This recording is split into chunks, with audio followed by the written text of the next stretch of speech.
But well, if you guys want to open up your Bibles to the book of Numbers, we're going to start off in Leviticus, but we won't read like an actual verse until we get to Numbers here just a little bit. So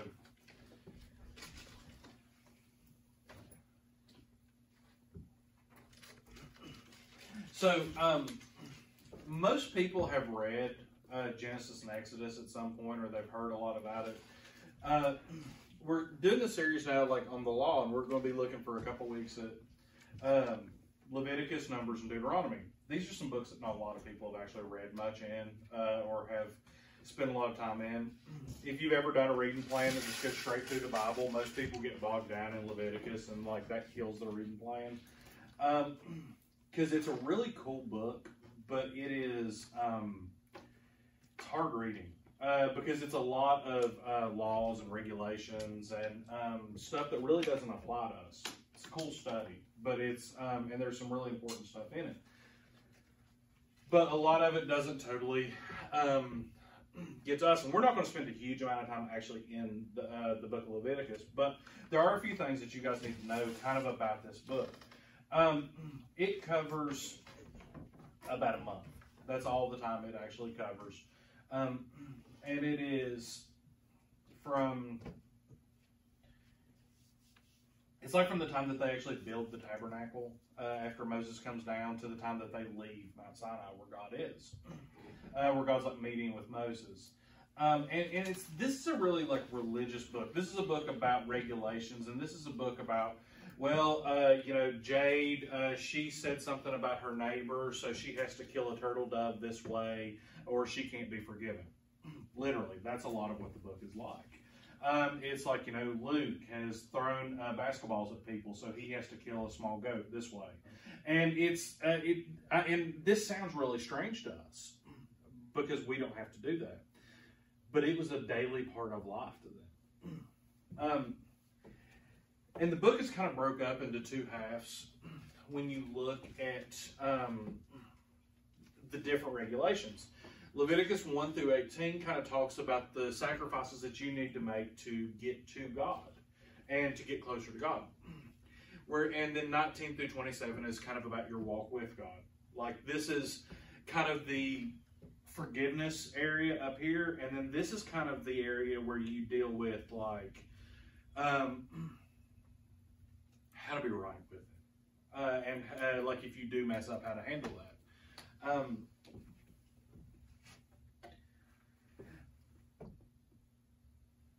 And we talked about this, I think it was last week. The way to God in the Jewish faith was still by faith in a Savior that was going to come. But this was instead holding back sin instead of getting rid of sin. And that was a lot of what people struggled with, was that they struggled with, they could only hold back their sin for a little bit of time. And think about that like in your own life, that if you, say Caitlin did something really bad this afternoon, and God said, okay, this is what you have to do to hold back your sin. Not be forgiven, but just kind of hit a pause button on it. That's a different kind of faith, right? That's going to be something that is not going to give you the same kind of encouragement that like faith in Jesus has, right? Right. So that's why they were so constantly excited and looking for a Savior to come, because it was more about having that constant forgiveness than it was about just having the sin held back and put back. And it was hard. I'm an animal lover. All right, so if anybody wonders where I stand on anything, one of the first things you need to know about me is I'm an absolute animal lover. When I see something bad happen to an animal, it wrecks me bad. So this idea that like I would have to go out and like sacrifice like a baby animal or something like that because I screwed up, dude, that's a rough thing to think about. But this was daily life to them.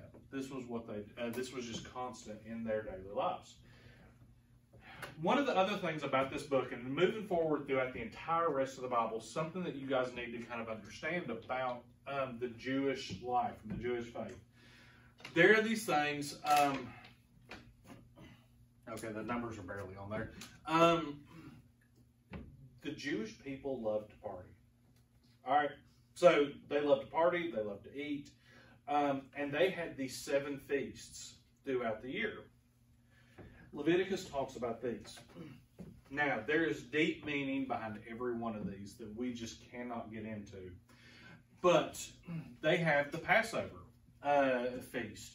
The Passover feast has to do with in Egypt whenever the angel of death on that 10th plague passed over everybody. So the Passover, you had the Feast of Unleavened Bread, the Day of the First Fruits, Pentecost, the Day of Trumpets, Day of Atonement, and the Feast of Tabernacles. These are 7 different feasts. So basically, throughout the year, there would be 7 different big parties. And these are not like we view like something like this as like Thanksgiving. And that's like one of the closest connections that we have to stuff like this. But Thanksgiving is 1 meal, maybe 2, on 1 day. Some of these are week-long events. Like you would show up for like Pentecost, and you would grub down like all week long. Or I might actually be wrong about that one, but there was these like some of these are week-long events where they would go into the city. These were huge events that caused them to do a lot of stuff. And like I said, there's deep meaning behind each one of these, not just to the Jewish people, but for us as Christians, because there's connections to Jesus in every one of these. But moving forward, you see, and some of the ones that are the most important that you see the most of are Passover, Pentecost, and the Day of Atonement. Like you see those come up constantly in the Bible. Some of these other ones aren't mentioned as a huge amount, but they're still really important, and they're still practiced even today by Jewish people. So if you hear one of them mention something like that, if any of you guys have Jewish friends that like practice their faith, you're going to run across people that actually do still practice these. And like I said, it's just a cool study. I'm a nerd. I love this stuff. But it is something cool to kind of like keep in mind. Like I said, Leviticus is like this super procedural book. And it is like reading a handbook. Just in all honesty. And I know that a lot of you guys, that's kind of what you do as a hobby. You sit down with like an instruction manual and you read all of it and stuff. Man, y'all are dead this morning. I got like one smile in that. All right, so how many of you guys like reading instruction manuals? Okay, nobody. Okay, good. All right. So I was kind of hoping one of y'all wasn't listening that close and you were going to stick your hand up. But the book of Leviticus is a lot like an instruction manual for the Jewish faith. It's a rough read. It's great to study. I love studying this book because there's really cool stuff in here. But to start in chapter 1 and to read through chapter 27, it's rough. Is it long? It's in the middle. Like I said, it's 27 chapters, and each chapter's like, I think each chapter's around 20 verses. So, I mean, it takes a little bit of time to read, and it's like I said, it's let me just,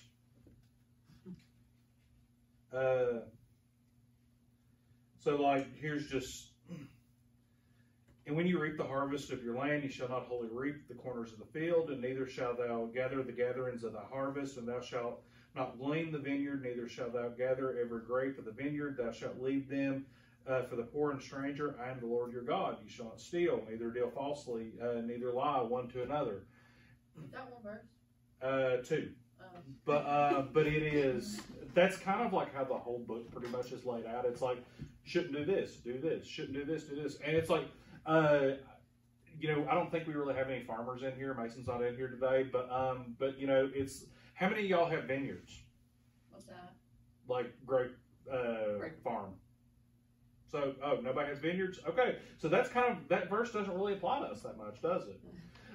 So it's really important stuff for them because they survived off of agriculture. They needed to know how to handle that. For us, because we don't, and I've made the joke about Mason, but like they don't have a vineyard either, and people don't usually come into their garden and like pull off like vegetables or fruit. But this is how they should live. At the end of there, they just kind of slid in there, and it didn't say a whole lot about it. Don't lie or don't steal.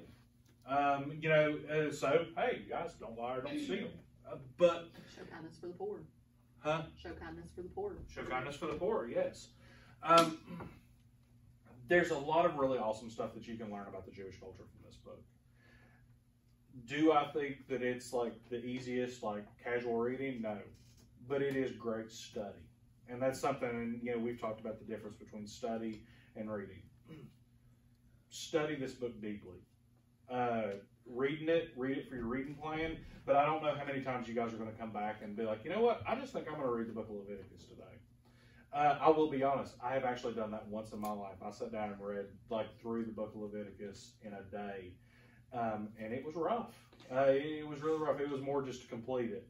Now, I've studied certain passages for days at a time and have gotten a lot from it, but just as study goes, or just as reading goes, it is a little rough. It's an amazing book. I love it though. So don't leave out of here and be like, Josh said Leviticus sucks. I don't. I love the book. And there's proof. But it is something though that is at certain points you have to power through it a little bit. So this is kind of where we leave Leviticus and we go over into the next book. We go into Numbers. Numbers is an interesting book. The first part of it, and we'll get into that.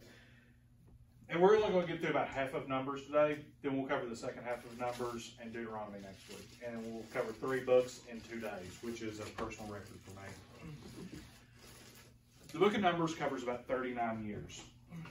And there's a lot of stuff that happens. And there's a reason that I'm telling you guys how long these are covering, because it is important. The book of Numbers, it's this transitional book. And it goes, and as we'll see, it starts talking about an older generation and a newer generation, and what needs to happen and how things need to change. At the very beginning of it, in Numbers 1 and verse 2, in Numbers 1 and verse 2, does anybody want to read this verse? Caitlin. Take you the sum of all the congregation of the children of Israel after their families by the house of their fathers, with the numbers of their names, every male by their folds. Okay. All right. So, does anybody want to take a guess what this means? This is God speaking to Moses. We still do this today. In fact, it's been on there's been stuff on the internet and then on the news and stuff about it.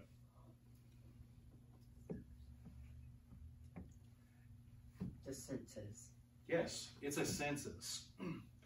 God tells Moses to get a count of all especially not just the people, but he specifically wants to know how many people that can go to war in the nation of Israel.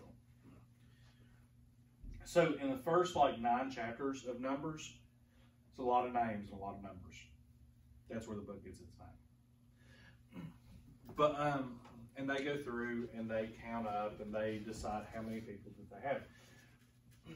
Because see, in this, and this is something that I don't think I've really mentioned before, when the nation of Israel left Egypt, God promised them a land that was that he was going to take them to a land that was flowing with milk and honey. Now, do we think, and this is going to be important as we move forward. Now, do you guys think that there was literally rivers of milk and waterfalls of honey in this land? No? Okay. You're right. What it meant was that this was a bountiful land. Now, remember, Egypt, what does Egypt look like mainly? Desert, yes. Now, there are some lush areas of Egypt, and that's kind of something people don't pay attention to. It's they think it's all 100% desert. There is some areas of vegetation there. But they're coming from Egypt, where it's mainly desert, and now God is promising to take them to a land where that is like forests, or it is there is vegetation, you can grow stuff there better, and it's a bountiful land. Bless you. Thank you. So they realize that they're about to go into this land, and it's probably inhabited. So God wants them to understand how many warriors that they have, how many people they have, because this is going to, they're not just going to walk into land, and Moses is not going to walk up to one of the leaders of the new cities that they're going to and be like, hey, God told me to come here, and this is my place now. And Luke, as the leader of this new city, is not going to look at me and say, okay, cool, and walk off and tell everybody to leave the city.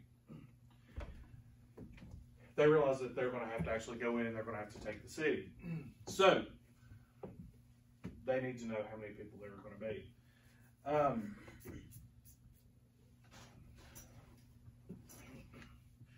be. In this, they see, and this is something, and this is what we'll talk about kind of the rest of the time, really. The old generation, the people that came out of Egypt, Moses and his people, his friends, his leaders. From 10:11 to 25:18, you see this big failure of the older generation, of the people that came out of Israel. Now, these are the same people that God split the Red Sea for. This is the same people that God did all the plagues in Egypt to get them out of there. They've seen some amazing stuff, haven't they? Yet here they are, just several years later. I think it's about 3 years later, and their faith has crashed. And what happens is Moses sends, I think, 12 or 13 people into the Promised Land. They come to the very edge of it. And he's like, okay, you guys here, everybody in this room, you're going to be my spies. We know how many warriors we've got. I want you to go into the area. I want you to go into the cities, and I want you to tell me about it. I want you to tell me how many warriors they have. I want you to tell me about the walls of the city. I want you to tell me about how great and bountiful it is. I want you to tell me about the milk and the honey. So he tells all of us in this room, we're going to go. And you all go into the land. You check it out. You check out all the different things. You check out the cities, and then you come back. And what happened is, first off, like Luke comes walking up, and he's like, it's everything that you said it was going to be. We can't do it, though. The cities are too strong. Then Emily, she's like, yeah, this ain't happening. No, no chance. It looks awesome, but no, we can't do it. And Alicia's like, nope, I'm going back to my tent. But then Kayla is like, listen, God said he was going to give us this land. Let's go get it right now. And that's exactly what happened. He sent these spies into the land, and all of them came back, and they said, there's no way that we can do it, except for one man named Caleb. And he didn't just say, I think we can pull this off. Everybody was saying, nope, no chance we can do this. It's over. He said, let's get our swords, and let's go right now. He was ready to go. And Moses did the democratic thing, and he listened to the majority. And he said, okay, well, we're not going to do it. And God responds. And God, because God has already told them they're going to have the land, right? He said, you're going to get this land. Who wants to read these two verses? All right, Luke. It's Numbers 14, 22, and 23. And this is God speaking again. 22. Yep.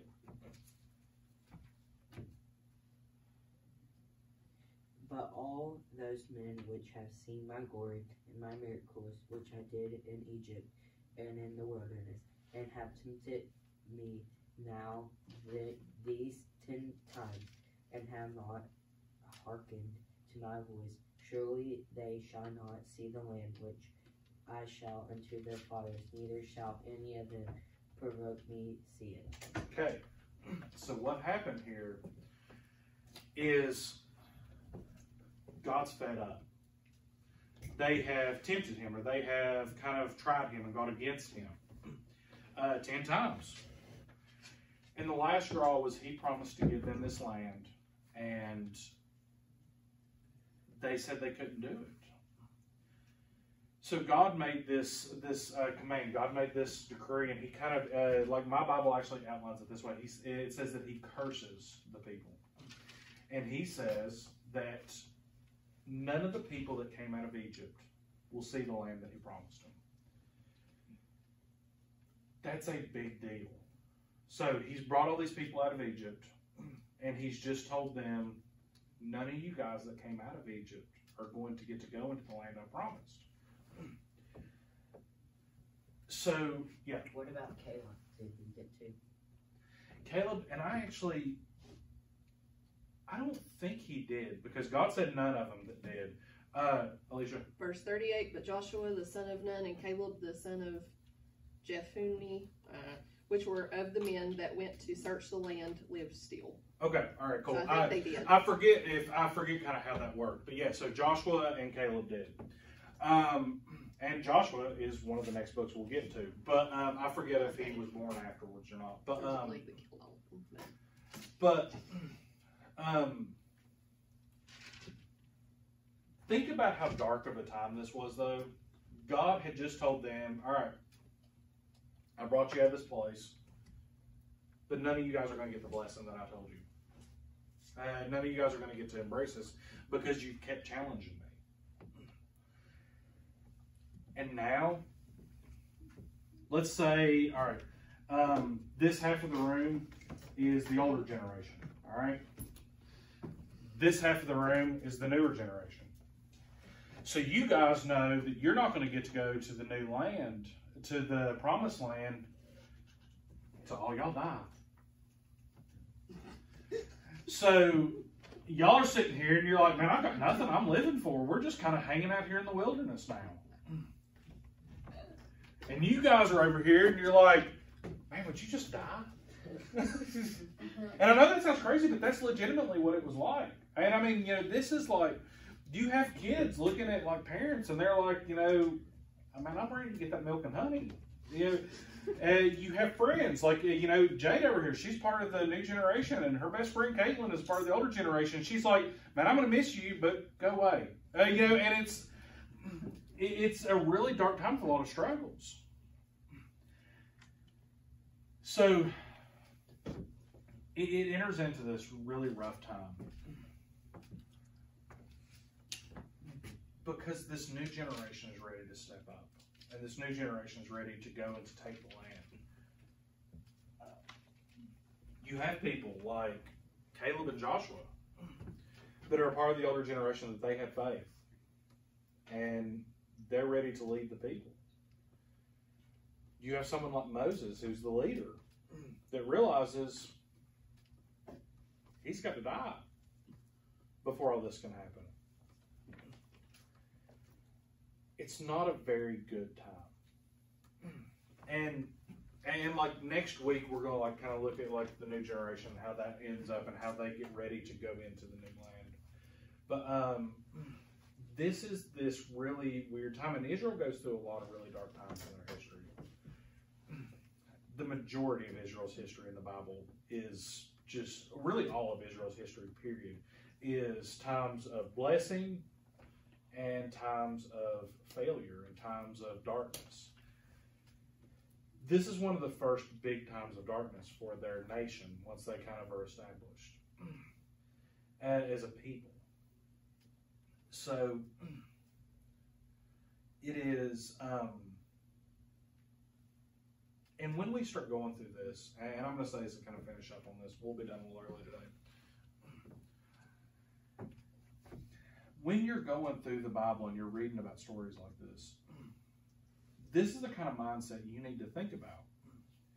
A lot of times we just read through it, and it's just like a character on a page.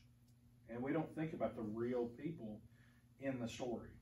We don't think about the real people in history that went through this. We read this and we're like, okay, well, this generation just needs to kick off, and that way the new younger people can like get in and we can get to the next chapter. But one of the things we don't think about is stuff like I was talking about with Jade and Caitlin.